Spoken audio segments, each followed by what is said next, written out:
Hello, welcome to the Eclectic Reader. Listen to great books and stories while you use your eyes and hands for other things. Now here's your host, Madison Mason. Hi, it's Madison Mason. Welcome to Chapter 30 of The Gray Quarry Boys. The Gray Quarry Boys, Chapter 30, Beyond. A loud hum of swirling sound returned to the light, slowly at first. Todd looked around him like a child discovering the world for the first time, one where he had never existed before. No form or texture, no taste, no smell, just sound. Soft now, a distant humming that gave him a warm feeling somewhere in the center of his being. He saw the storm rage all about him. Lightning moved to strike the barn with fascinating ferocity, but none of it affected him personally. He was observing it, watching it, a movie without sound. Feeling nothing, understanding nothing, he saw his true self float above the farm at the same time as being the farm, the woods, the storm, everything else, all at once. He was all of it. It was all him. On the ground, next to the burning remains of the willow, lay Dino, still and charred. Todd could see it all happen again as if it were right now, as if he could be in all times and places at once. He saw Dino and himself run past the massive tree, the lightning strike the center of the trunk, and arc across the road, seeking the metal of the bit firmly clenched in Dino's jaws. He saw the shock of electricity seek the path of least resistance through the horse's neck, burst his great pulsing heart, and blast down through the running legs. His steel shoes exploded with searing intensity, and Dino's beautiful body collapsed, skidded dead into the wet earth, instantly killed, in a blink of the divine eye. He saw the powerful spirit spring from the horse's form, leap free, and gallop off in joyous liberation. It bucked and kicked and disappeared somewhere beyond the boiling clouds overhead, welcomed back and never to return. Millions of volts had brought the great horse home forever.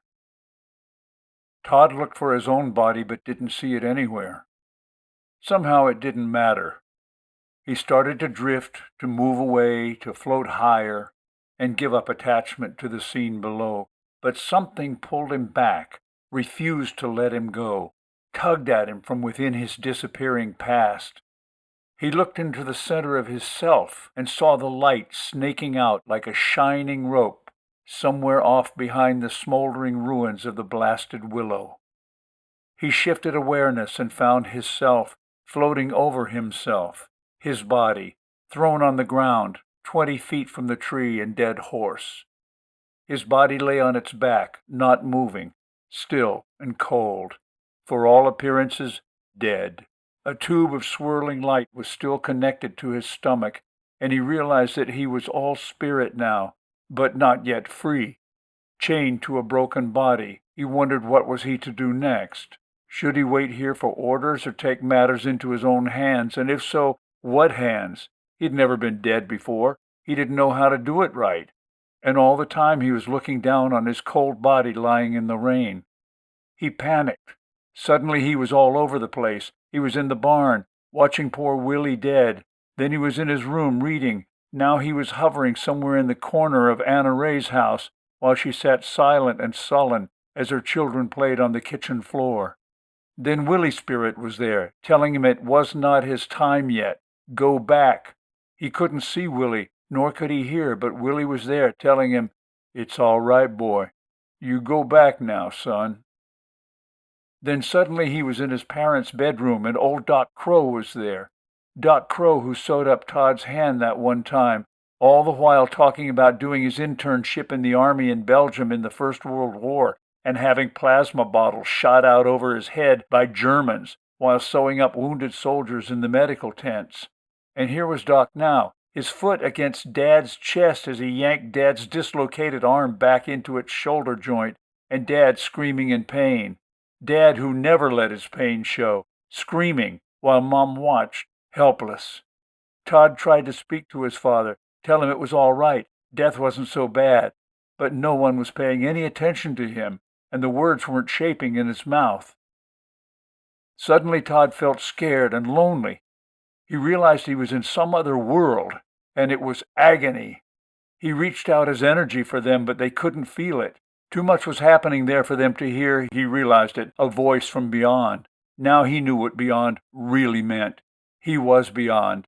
His consciousness called out for direction, what to do, but no answer came, just Willie's hollow voice saying, "It's not time yet. Go back. Go back." How? He felt his light weaken and begin to dim. He wanted to reach out to the living world, but he was afraid he had already gone too far across into the other one. He put himself back in his house and he called his mother's name over and over. "Mom! Mom!" Becky paused from holding her husband's hand while Doc Crow bandaged the shoulder. She paused and looked up for a brief moment. She glanced around the room for something, but her attention was quickly drawn back to Marv's pain. Then Todd remembered Craven Bumgardner. Suddenly he was in Craven's living room, seeing the Bumgardner family watching early morning cartoons on television, but Craven wasn't there.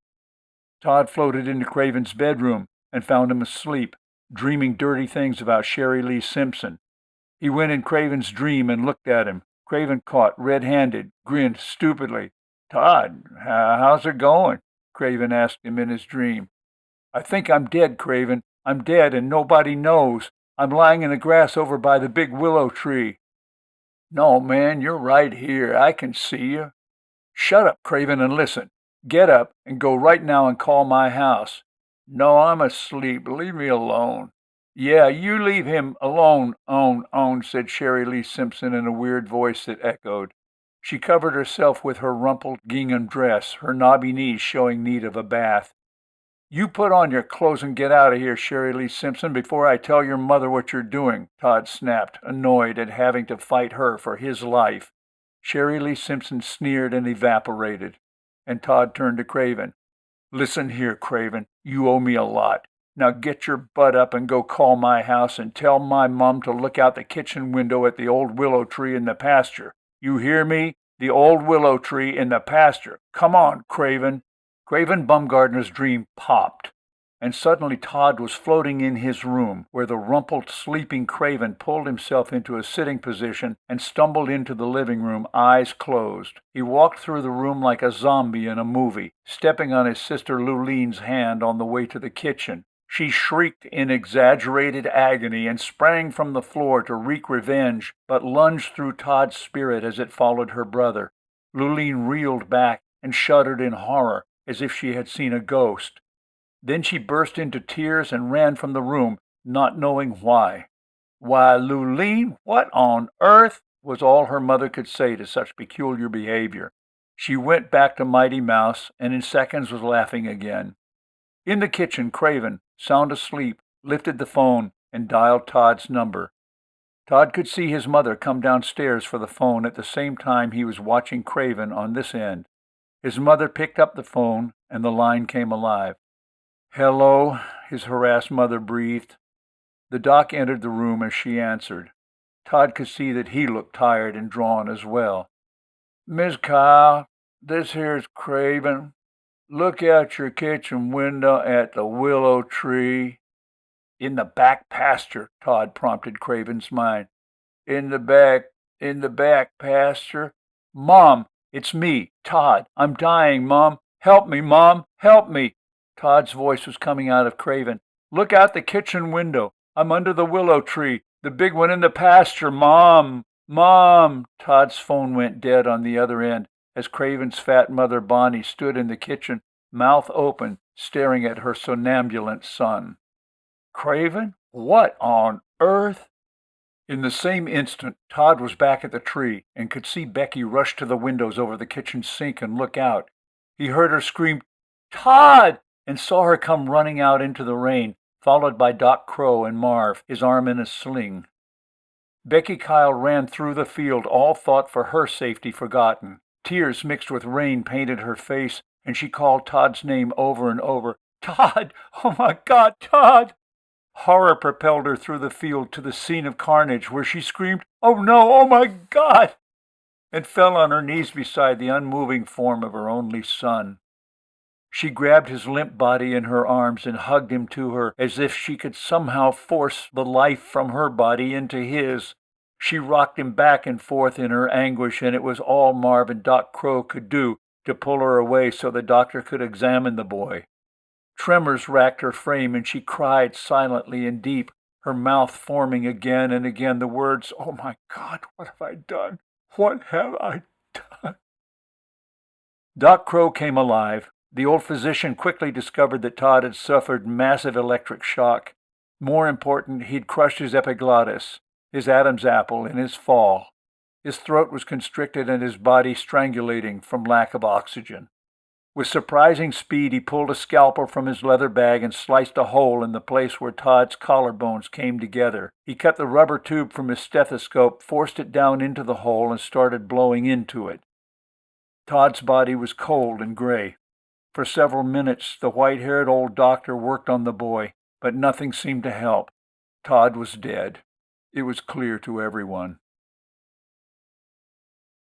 Todd felt himself pull from the scene, drift off away to his destiny.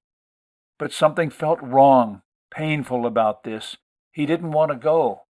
He looked down on the three people in the rain, the doctor using artificial respiration now, his father grim and hard-faced, holding his mother. After all that had happened, Willie, the ride to Anna Ray, coming back, the lightning, none of it hurt, but this vision hurt so bad he couldn't stand it. He didn't want to leave, not leave these people he loved, not forever. This hurt more than anything.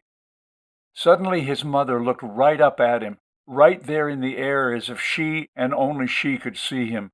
And the anguish, the dreadful suffering in her heart reached out and took hold, grabbed him, begged him not to go. She looked into his soul and shook her head. No, no, back and forth, and her eyes would not let him go. Those big china plate eyes, the first things he remembered ever seeing as a baby in the cradle. Her painful eyes called him back, pleaded with him to return, to be born to her again, to be her baby once more. They wouldn't let him go. Todd felt himself warmer now, descending back into his body as the doctor said gently, "That's right, that's my good boy. Now we've got him back. Good boy. Come on now." That was the last thing he knew as he re-entered his cold and prostrate form and became Todd Kyle of Gray Quarry again, just a farm boy in a small town, a kid who had been unfortunate enough to get struck by lightning and lose his horse. Todd woke 3 days later in Jefferson City Hospital in an oxygen tent, Becky Kyle sitting beside his bed, her warm hand wrapped around his. He woke starving as usual, and after a meal of bad hospital food, the doctor pronounced him fit to leave as soon as his burns healed. He spent 4 more days there, visited by all his friends who told him he was famous because they had all read about him in the papers. Graven Bumgardner came to see him, but neither of them spoke of the dream. Neither remembered any phone call. But Becky Kyle remembered, and would remember all her remaining days. We hope you have enjoyed this episode of The Eclectic Reader. Please go on to the next numbered episode to continue. Also, check us out on YouTube, Facebook, and Twitter. If you'd like to help support the project, you can donate under Madison Mason at Patreon. And please, check out our website, kltkrdr.com, for more information. Hi, this is Madison Mason. I want to personally thank you for listening to The Eclectic Reader and invite you to share your experience, your thoughts, and your suggestions. We have many great books lined up for the future, but if you have requests for anything that is in the public domain, please email us at kltkrdr@gmail.com. kltkrdr@gmail.com